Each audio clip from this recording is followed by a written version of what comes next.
خولی یانەپەڕۆنەکانی ئەوروپا یاریەکانی بەرەو هەستیاری و بەهێزی زیاتر دەڕوات و یاریەکانیش کێبڕکەی زیاتری تێدا بە دەردەکەوێت لە نێوان یانەکاندا.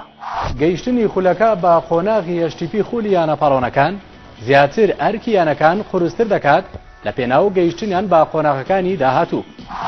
بەریەکەوتنی یانەکانی یەک وڵات دوجار ئەرکی یانەی سەرکەوت و قورستر دەکات تاوەکو بتوانێت نازناوی خولەکە بۆ وڵاتەکەی بەرێتەوە. قۆناغی هەشتی خولی یانەپەڕۆنەکانی ئەوروپا تەوەری سەرەکی ئەم هەفتەیە بەرنامەی ئینسپۆرت دەبێت. ئێوەش دەتوانن ڕاستەوخۆ بەشداری لە بەرنامەکەدا بکەن و لەگەڵ میوانی بەرنامە شرۆڤەی ئەم بابەتە دەکەین. هەر لەم بەرنامەیەدا ئاشنا دەبن بە ژیانی یاریزانێک و کەسایەتێکی دیار بەسەر دەکەینەوە و چەند پرسیارێکی وەرزشی ئاراستە دەکەین. ئینسپۆرت شەوی هەینی کاتژمێر 7:05